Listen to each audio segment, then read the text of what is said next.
மகளா மருமகளா என் வீட்டுக்கு வருவ புருஷ தோழல நான் ஊஞ்சலாடுவேன் புகுந்த வீட்டுக்குள்ள நான் புண்ணியம் எப்படியோ என் புருஷன் மனசு மாறிட்டாரு, அதுவே சந்தோஷம். ஆமா, இடம் வாங்கி போட்டிருக்கேன்னு சொன்னாரு. ஆனா இந்த பக்கம் போறாரு, இந்த பக்கம் போனா இவ தங்கச்சி வீடு இருக்குமே, இந்த பக்கம் தான் வாங்கி போட்டு போற ஒருவேளை இடம். எங்க வாங்கினா என்ன, அவ கண்ணு முன்னாடில இடத்த வாங்கி போட்டு இன்னொரு வீட்டை கட்டி போடணும், நம்ம சும்மா விட்டக்கூடாது. ஏங்க சொல்லு பாக்கியா, இந்த பக்கம் போறமே, இந்த பக்கம் இடம் பார்க்க போறோமா? ஆமா ஆமா, இங்கிட்ட இடம் இருக்கு, நம்ம பார்க்க வேண்டிய இடம், அவ்வளவுதான், போயிடலாம். அப்படியா, சரி சரி. அப்புறம் இங்கே நிக்கிறீங்க, காரை நிப்பாட்டிட்டு எடுங்க, கிளம்புவோம். கிளம்புறதுக்கு முன்னாடி போய் சாமி கும்பிட்டு போவோம். போற காரியம் நல்லபடி நடக்கணும்ல, போய் சாமி கும்பிட்டு போவோம். ஆமாங்க, நீங்க சொல்றதும் கரெக்ட் தாங்க. முத என் பேர்ல இடம் வாங்கி போட போறீங்க, ஓஹோன்னு வரணும்ல, சாமி கும்பிட்டு போறது நல்லதுதான். சொல்லிக்கிட்டே இருந்தா எப்படி சாமியா நம்ம கிட்ட வரும், நம்ம தான் சாமி கும்பிடணும், இறங்கு. சரிங்க. இதுதான் நீங்க சொன்ன சோசியக்கார வீடாமா? ஆமா, இதே நான் சொன்ன சோசியக்கார வீடு. கூட்டம் அப்படியே லைன்ல நிக்கும், அதனால வெள்ளம் செய்ய வாங்கன்னு சொல்லி கூட்டு வந்தேன். நின்ன ஒரு மணி நேரம் கழிச்சு பாரு எப்படி கூட்டம் வந்திருக்குன்னு. என்கிட்ட பிள்ளைகளுக்கு நல்லபடியா சொன்னா போதும், யாருக்கும் எந்த பிரச்சனையும் இருக்க கூடாது, பிள்ளைகளும் நல்லா இருக்கணும், அதை சொன்னா போதும். அதுக்கு தானே வந்திருக்க மாதிரி, எல்லாம் நல்லபடியா நடக்கும். வாங்க உள்ள வாங்க போவோம். இங்க வாருங்க, கோலத்தை எம்பிட்டு அழகா போட்டுருக்காங்க. தோசியக்காரவங்க வீடுன்றது கரெக்டா இருக்கும். சின்ன குழம்பு தான் நச்சு நோட்டுக்காகல, அழகா ஒரு தெளிவா இருக்குல்ல கோலம் பார்க்கவே. நான் ஒருத்தி தெரியாம கால வச்சு விட்டேன் தே. அது மட்டும் இல்ல, எப்படின்னு வாருங்க, நல்லா மங்களகரமா மஞ்சள் குங்குமத்தை வச்சு எப்படி போட்டுருக்காங்க, வர லட்சணமா இருக்குல்ல அப்படியே. அதை சொல்லுங்க, ஊர்கள்லாம் ஜோசியம் சொல்றவரு அவருக்கு தெரியாதா? அதான் அவங்களுக்கு இதெல்லாம் தெரியுமாம்ல, ஒரு நாளைக்கு ஒரு கோலம் போடணும் சொல்லி, செவ்வாய்க்கிழமை ஒரு கோலம், வெள்ளிக்கிழமை ஒரு கோலம், அப்படின்னு ஒரு நாளுக்கு தகுந்த மாதிரி கோலம் போடுவாங்க போல இருக்கு. இன்னைக்கு இந்த கோலம் போடணும்னு சொல்லி இருக்கும் போல, அதை எப்படி கோலம் போட்டுருக்காங்க, அழகா தாமரை பூ போட்டு அந்த மிளிவெல்லாம் எப்படி அழகா வளைச்சிட்டுருக்காங்க, வரைஞ்ச மாதிரில இருக்கு. நம்ம இழுத்தோம்னா கூட அங்கிட்டு ஒன்று இங்கிட்டு ஒன்றா போயிடும், ஒரு மாதிரி கோணம். இது எப்படி இழுத்துருக்காங்க வர அப்படியே. என்ன அதெல்லாமா இருக்கு, ஒரு நாளைக்கு ஒரு கோலம்லாம் இருக்கு.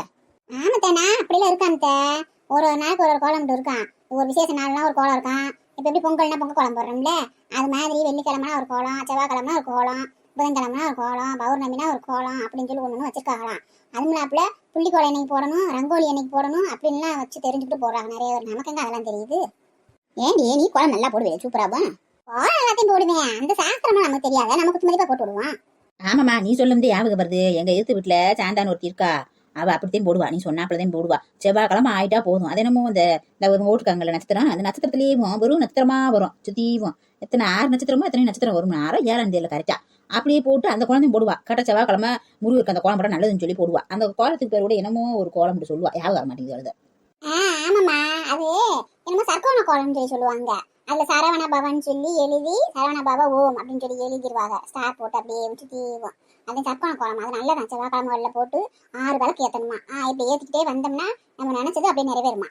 பிறகு என்ன, உனக்கு இப்படி தெரிஞ்சிருந்துருக்குல்ல, நம்ம வீட்டில் செவ்வாய்க்கிழமை அந்த கோலத்தை போட்டு அவருக்கு நல்ல அந்த 6 தீபத்தை ஏற்றி வேணிக்கிற முடியாது. நம்ம வீட்டில் ஒரே பிரச்சனைக்கு மேலே பிரச்சனையா இருக்கு, அந்த தீராத உனையெல்லாம் தீர்த்து வைப்பார்ல அந்த முருகன்.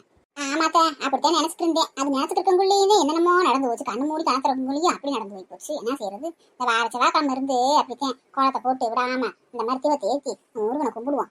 எல்லாம் நல்லபடியா நடக்கும். நம்ம முருகன் ஜோதிப்பாரு, ஆனா கைவிடவே மாட்டாரு. அவரை கெட்டியா பிடிச்சுக்கணும், விடாம எல்லாத்துக்கும் நல்லதவே செய்வாரு. சரி வாங்க, முருகன் நினைச்சுக்கிட்டு போய் சோசியத்தை கேட்போம். கடவுளே, சோசியக்கார எல்லாம் நல்லபடியா சொல்லணும்.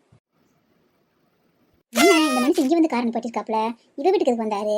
முத இடம் வாங்க போறோம், இவ வீட்டுல வந்துட்டு போனா நல்லாவா இருக்கும். இடமா வாங்கின இடம், வாடி வா. ஏங்க என்னங்க இடம் பார்க்க போறேன்னு சொல்லிட்டு இங்கே கூட்டு வந்திருக்கீங்க உங்க தங்கச்சி வீட்டுக்கு? போற வழிதானம்மா, சரி போற வழியில அங்கம்மா வீடு இருக்கு, ஒரு அப்படியே பாத்துட்டு போவான். என்ன இவர் இப்படி சொல்றாரு? சரி முத இடம் வாங்க போறோம், சண்டைக்கிட்டே போடக்கூடாது. நம்ம ஏதாவது இடம் கூடமா பேச மனசு மாதிரி திடீர்னு தங்கச்சி வேலோட வாங்கி போட்டு இருந்தாலும் ரொம்ப மோசமான ஆளு. சரி நம்மளும் நல்லவ மாதிரி போயிட்டு பார்த்துட்டு நம்ம காரியம் நடக்கிற வரைக்கும் நம்ம கோவப்படக்கூடாது, அமைதியா இருப்போம். சரிங்க வாங்க, ஒருத்தர் பார்த்துட்டு வந்துருவோம். அவன் அங்கம்மா வீட்டுக்காருக்கும் உடம்பு சரியில்லையில, அவரையும் எப்படி பார்த்துட்டு வந்த மாதிரி இருக்கும்ல. ஆடு தானா வந்து மாட்டுது, நீ வெட்டுண்டு வெட்டிட வேண்டியதே. அப்புறம் என்னம்மா நீ சொன்ன மாதிரி எனக்கு அந்த யாவுமே இல்லை, மாப்பிள்ளைக்கு வர உடம்பு சரியில்லையில. சரி அப்படியே பார்த்துட்டு பேசிட்டு அப்படியே கிளம்புவான். என்ன 4-5 பட்ட சேர்த்து போடுவோம், அப்பதான் நம்மள நல்லவன் நம்புவாரு, நம்ம மனசு மாறிட்டோம்ண்டு. அப்ப நான் நம்ம பேர்ல இடத்த சீக்கிரமே முடிச்சு வைப்பாரு. ஏங்க உடம்பு முடியாதவரை பார்க்க எதுவுமே வாங்காம வந்துட்டேங்க, பழங்களும் அதான் வாங்கிட்டு வந்திருக்கலாம். அட ஆமாம்மா, நீ சொன்ன மாதிரி எதுவும் வாங்காம வந்துட்டோம். அதனால என்னம்மா, இந்த இடத்துக்கார பாக்குறதுக்கு அவருக்கு கொஞ்சம் பழம்லாம் வாங்கி வச்சிருக்கேன், கார்ல பின்னாடி டிக்கில இருக்கு, அதை எடுத்துட்டு போய்க்கிருவோம், போற வழியில வேற வாங்கிக்கிருவோம். ஐயோ தேவையில்லாம வாயை விட்டு இப்ப 10-500 ரூபா போச்சா, எவ்வளவுக்கு பழம் வாங்கினாருன்னு தெரியலையே. அது கொஞ்சமா தானங்க வாங்கியிருப்பீங்க அவங்க வீட்டு கொண்டு போறதுக்கு. இல்லம்மா முத இடம் வாங்க போறோம், அது ஓன் பேர்ல வாங்க போறோம், சும்மா உனக்கு நல்லாவா இருக்கும், உனக்கு ஒரு மதிப்பா இருக்காதுல்ல. 2000 ரூபா 2500 ரூபா வரும் பழம், அவ்வளவு வாங்கி வச்சிருக்கேன், ஒன்னும் பயப்படாத. என்னது 2500 ரூபாய்க்கு பழம் வாங்கி வச்சிருக்கீங்களா? தவளை தாவா ஏலக்கட்ட மாதிரி தேவையில்லாம எக்ஸ்ட்ரா பிட்ட போட்டு மொத்த பழமும் போச்சா?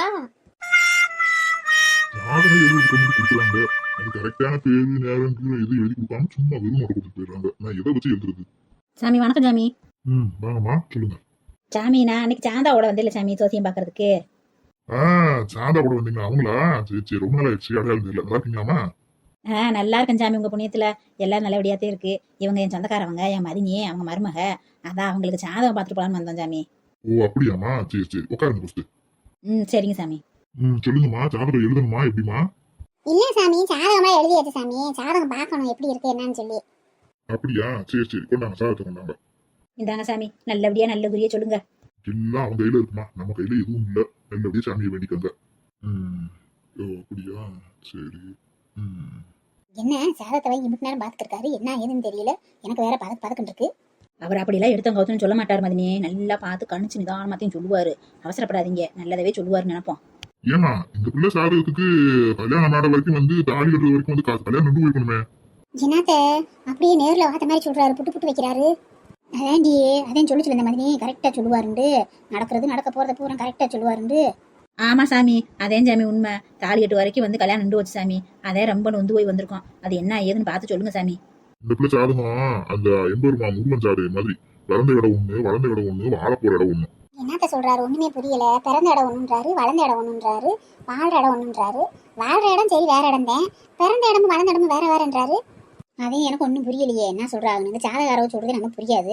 சாமி நீங்க என்ன சொல்ல வரீங்கன்னு எங்களுக்கு புரியல சாமி, கொஞ்சம் தெளிவா சொல்லுங்க சாமி, கோச்சுக்கிறாதீங்க. ஏமா இந்த பிள்ளை இங்கிட்டு வருஷமா பெற்றவங்கள பிரிஞ்சுதே இருக்கும். இந்த பிள்ளை ஜாதகப்படி பிறந்த உடனே தாய் தகப்பனும் பிரிஞ்சுதே வாழும். இது வரைக்குமே அவங்க தாய் தகப்பன் கூட பக்கத்திலேயே இருந்தாலும் தாய் தகப்பன் கூட சேராது. என்னத்த சொல்றாரு இவரு? அதேண்டி எனக்கு ஒன்றும் புரியல என்ன சொல்றாருன்னு. ஏமதினி நீங்க தான் சொன்னீங்க இவர் கரெக்டா சொல்லுவாருண்டு. இவர் நம்ம சம்மந்தமே இல்லாம கொண்டு தூக்கி போட்டுருக்காரு. எனக்கே தலை கிருக்குன்னு சுத்தது மதினி. இருங்க கேட்போம். சாமி இல்ல சாமி, அந்த பிள்ளை அவங்க அம்மா அப்பா கூட தான் இருக்கு பிறந்ததுல இருந்தேவும். நீங்க சொல்ற மாதிரி இல்ல சாமி. கண்ணால் பார்ப்பதும் போய், காதால் கேட்பதும் போய், தீர விசாரிப்பதே மெய். என்னாடியே இவர் ஏற்கனவே புரியலன்னு கேட்டோம்னா மேற்கொண்டு புதிரை போட்டுருக்காரு. கோர்ட்ல நீதிபதி யோசனை மாதிரி சொல்லியிருக்காரு. அதே எனக்கு ஒண்ணுமே புரிய மாட்டேங்குது. என்னத்த இவர் இப்படி சொல்லியிருக்காரு? நம்ம ஒண்ணு கேட்டு வந்தா இவர் ஒரு புதுசா கொண்டு தூக்கி போட்டுருக்காரு. ஒருவேளை ஆஸ்பத்திரியில மாத்திக்கிட்டு கொண்டுட்டாங்க பிள்ளைய, இவ உள்ளே மாத்தி. அப்படி இருந்தாலும் அவன் நம்ம குடும்பத்து சாடியாத்தானே இருக்கா, பரம் சாடியாவில் இருக்கா. வேற வீட்டு பிள்ளையா இருந்தா நம்ம சாடியில இருக்காதுல்ல. அதனால இந்த பிள்ளை சாதகத்துல கொஞ்சம் கண்டை இருக்கு. அந்த கண்டை வந்து இந்த பிள்ளைய ஒண்ணும் செய்யாது. ஆனா அவங்க தாய் தகப்பனை பாதிக்கும், முக்கியமா தகப்பனா ரொம்ப பாதிக்கும். நீங்க சொல்றது சரி சாமி. ஆனா அவங்க அம்மா அப்பாவுக்கு எந்த ஆபத்து வரலையே சாமி. அவங்க சித்தப்பெண்தான் பாம்பு அடிச்சு ஜாக படிக்க கிடந்து இப்ப நல்லாயி வந்திருக்காரு. நான் தான் முதலே சொன்னேன், கண்ணால பாக்குறதும் போய் காதால கேட்கறதும் போயின்னு. தீர விசாரிங்க, அப்போ தெரியும் மெய் என்னன்னு. இதே நாங்க கூத்தா இருக்கு. அப்பனுக்கு தான் ஆபத்து கண்டம்ன்றாங்க. அவங்க அப்பயும் குத்துக்கள் கணக்கா நல்லா தானே இருக்கேன். ஏன் மகன் தானே செத்து பொழைச்சு வந்திருக்கேன். அது மட்டும் இல்ல, இது ஒத்தையா பூத்த ரோஜா இல்ல, ரெட்டையா பூத்த ரோஜா. என்னத்த இன்னும் ரெட்டையா பூத்த ரோசான்றாரு, இதுக்கு என்ன அர்த்தம்? சாமி நீங்க என்ன சொல்ல வரீங்கன்னு எங்களுக்கு புரிய மாட்டேங்குது சாமி. கொஞ்சம் தெளிவாவே வழக்கமா சொல்லுங்களேன். ரெட்டையா பூத்த ரோசானா என்ன சொல்ல வரீங்க சாமி? சாமி எங்களுக்கு அம்புட்டு அறிவெல்லாம் இல்லை சாமி. கொஞ்சம் தெளிவா புரியுற மாதிரி சொன்னீங்கன்னா நல்லா இருக்கும். நாங்களே ரொம்ப குழம்பி போய் தான் வந்திருக்கோம். இந்த பிள்ளை கல்யாணம் எப்படி கெட்டு போச்சு, என்ன செய்யறது ஏது செய்யறது எங்களுக்கு தெரியல. அந்த பிள்ளை கல்யாணம் நல்லபடியா நடக்கணும். எனமும் தோசை இருந்தாலும் சொல்லுங்க, பரிகாரத்தை பண்றோம். எங்களுக்கு கொஞ்சம் புரியுற மாதிரி சொல்லுங்க சாமி, கோச்சுக்கிறாதீங்க சாமி.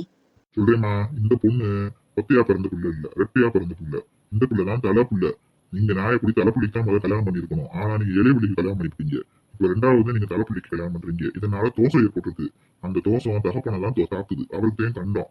அதனால அந்த பிள்ளைக்கு நீங்க கல்யாணம் இப்போ வச்சது தப்பு, தவறான ஒரு முகூர்த்தத்துல வச்சுட்டீங்க. அந்த பிள்ளை கிரக தோஷத்துக்கு அந்த முகூர்த்தம் நீங்க வச்சிருக்க கூடாது. நான் ஒரு முகூர்த்தம் குறிச்சு கொடுக்குறேன், அதுல வைங்க. அதுக்கு முன்னாடி ஒரு சின்ன பரிகாரம் சொல்றேன், அதையும் செய்யுங்க. என்னது ரெட்டை பிள்ளையா பிறந்தவளா? என்ன சொல்றாரு இவரு? ஏண்டியே அவகிட்ட கேட்டியா தங்க மாட்டேன்? எது ரெட்டை பிள்ளை வந்து ஒண்ணு எதுவும் மிஸ் ஆகி போச்சா, இல்ல செத்துக்கிட்டு போச்சா, எது விசாரிச்சியா? இல்லையத்த, அவகதான் கல்யாணம் முடிச்ச புதுசுலயே போயிட்டாங்க ஊரை விட்டு. இப்பதான் வந்திருக்காங்க. என்ன நடந்துச்சு ஏது நடந்துச்சு நமக்கு என்ன தெரியும்? என்ன மதினி என்னென்னமோ சொல்றாரு, ஒன்னும் புரிய மாட்டேங்குது. இந்த பிள்ளை கூட பிறந்த பிள்ளை வேற என்ன இருக்கா? இல்ல மதினி, அதே நாங்களே குழம்பி போய் கிடக்க, ஒன்னும் புரிய மாட்டேங்குது. சாமி கோச்சுக்கிறாதீங்க, நீங்க சொல்ற மாதிரி எதுவுமே இல்லையே சாமி. அந்த பிள்ளை ஒரு பிள்ளைதான், இன்னொரு பிள்ளை இருந்த மாதிரி எங்களுக்கு எதுவுமே தெரியல. ஆனா அவங்க அப்பாவுக்கு எந்த ஆபத்துமே இல்ல. அதான் எங்களுக்கு ஒன்றும் புரிய மாட்டேங்குது சாமி. இப்போ உங்களுக்கு ஒன்றும் புரியாது. இந்த உலகத்தை படித்தவள் யார்? வேற யார் சாமி? இந்த லோக மாதா, உலக நாயகி, அந்த ஆத்தாதே நம்மள படைச்சவ தாயி. சரியாக சொன்னம்மா, சரியாக சொன்ன.